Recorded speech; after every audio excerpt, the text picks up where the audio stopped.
Shalom. Ya, selamat berjumpa lagi dengan saya. Oke, mari kita lanjutkan topik tentang ajaran sesat. Ya, ini bagian kedua. Nah, lalu Yeremia ini berkata,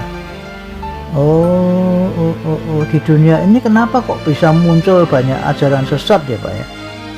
Nah, saya jawab ya, ajaran sesat itu diawali oleh penafsiran yang salah menurut dirinya sendiri, karena ya, dan penafsiran itu adalah larangan ya. Artinya kalau orang menafsir sendiri itu, Alkitab ditafsir sendiri itu dilarang oleh Alkitab ya.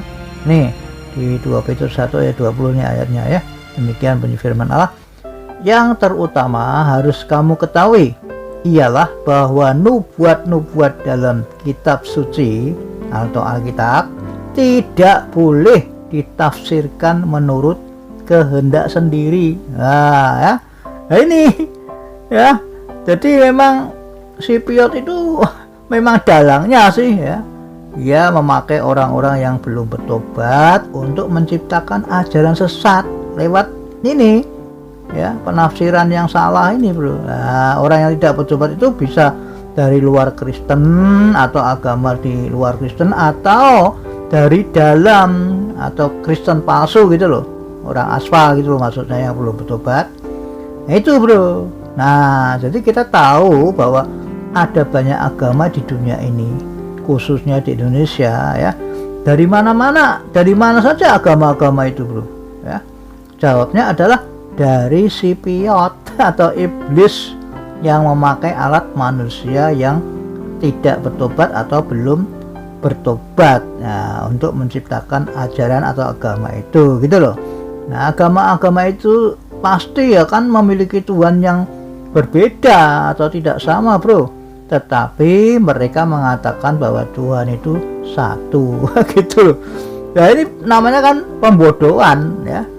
Kenapa? Ya tujuannya agar orang itu nyaman saja hidup beragam agama, macam-macam agama kan nyaman gitu ya. Kenapa? Ya karena mereka sudah bilang kan Tuhan itu satu, padahal ternyata bohong. Mereka meyakini Tuhannya banyak sebetulnya ya. Ya itu seperti itu kan namanya pembodohan ya. Jadi hati-hati ya, kita harus bisa berpikir. Zaman sekarang ini kan kita lebih maju dibandingkan zaman dulu ya. Belum banyak informasi yang dapat kita bisa lihat atau bisa dengar kan.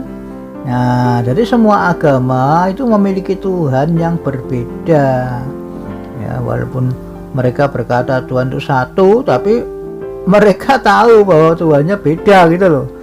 Nah, kalimat-kalimat seperti itu tuh hanya untuk memanis-maniskan orang atau apa supaya orang tenang gitu loh.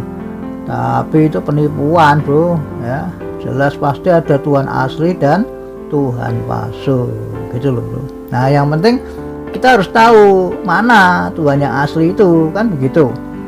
Nah Tuhan yang asli itu sudah dibuktikan sejak zamannya Elia dulu ya. Nah lalu Yeremia berkata, oh iya ya, waktu zaman itu kan Elia kan seorang diri itu berani menantang 450 orang Nabi Baal untuk membuktikan siapa Tuhan asli itu ya Pak. Saya jawab, betul Nah, kisah itu harusnya dapat kita jadikan pelajaran ya, bahwa zaman itu aja siapa Tuhan asli kan sudah terbukti. Harusnya kan semua orang di seluruh dunia itu kan mengerti atau menyadari atau tahu bahwa Tuhan yang asli itu adalah yang dibuktikan oleh Elia ya. Di mana itu di 1 Raja-Raja 19 ayat 20 sampai 40 ya. Nah itu nanti baca sendiri ya karena panjangan nanti ya. Nah itu jadi seharusnya semua orang tuh harus tahu dan ingat akan peristiwa Elia itu Kenapa ya? Karena kan sudah sangat jelas terbukti bahwa Tuhan yang asli itu namanya adalah YHWH pada waktu itu. Nah sekarang perjanjian baru ini kita baru tahu ternyata YHWH itu adalah Yesus gitu loh ya, paham ya. Nah, jadi maksudnya nama Allah dalam perjanjian lama itu kan YHWH Dan ternyata di dalam perjanjian baru kita tahu bahwa YHWH itu adalah Yesus gitu loh bro. Ada bukti ayatnya soalnya ya. Nih di Yohanes 17 ayat yang ke-6, demikian bunyi firman Allah, Aku telah menyatakan namamu kepada semua orang. Perhatikan ya. Jadi Yesus ini telah menyatakan nama Bapaknya atau nama Allah kepada semua orang yang engkau berikan kepadaku. Nah, diberikan kepada Yesus dari dunia. Titik. Mereka itu milikmu dan engkau telah memberikan mereka kepadaku dan mereka telah menuruti firman-Mu. Nah, perhatikan kata Tuhan Yesus di atas itu bro ya.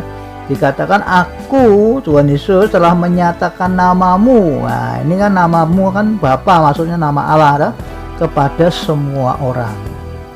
Nah siapa nama Bapa yang dinyatakan oleh Yesus itu? Jawab pertanyaannya. Lalu Yeremia berkata, ya Yesus ya Pak. Saya jawab iya betul bro. Ya ini buktinya ada di Yohanes 17 ayat 11 ya. Demikian bunyi firman Allah. Dan aku tidak ada lagi di dalam dunia, tetapi mereka masih ada di dalam dunia. Dan aku datang kepadamu, ya Bapa yang kudus. Nah, jelas kan?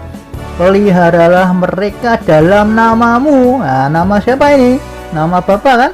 Yaitu namamu yang telah engkau berikan kepadaku, supaya mereka menjadi satu sama seperti kita. Ya, jadi itu perhatikan kata Tuhan Yesus itu.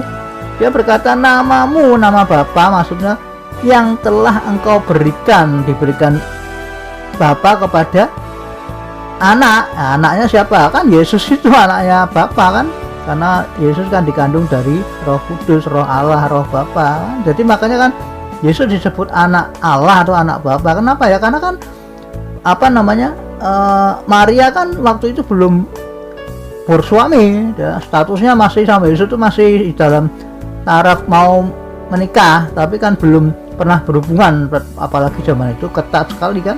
Nah pada waktu masih perawan itulah Maria mengandung dari Roh Kudus kan, begitu ada ayatnya semuanya ya. Jadi artinya nama Bapa itu adalah Yesus, karena nama Bapa itu diberikan kepada anak, yaitu yang lahir dari Maria. Jelas kan?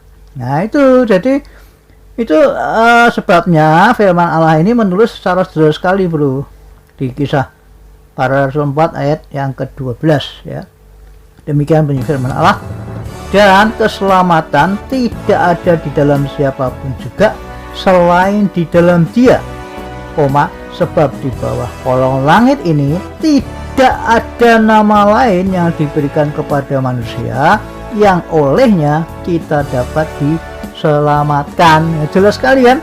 Jadi firman ini kalau ibarat orang main catur itu ya sudah skakmat gitu loh, ya sudah skak mati, artinya tidak bisa berkutik lagi, artinya sudah sangat jelas siapa Tuhan asli itu bro ya. Tiada lain, hanya Tuhan Yesus itu bro, sudah tidak bisa dibantah lagi lah pokoknya ya.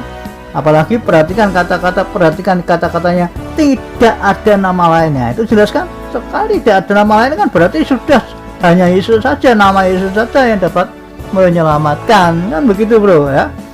Nah jadi Sipiot tuh tahu hal itu. Nah, sebab itu Sipiot membuat agama-agama, aliran-aliran sesat yang tujuannya untuk menolak atau melawan atau menghapus nama Yesus dari Alkitab gitu loh bro ya. Makanya hati-hati ya. Oke, nanti kita lanjutkan kepada bagian ketiga. Tuhan Yesus memberkati.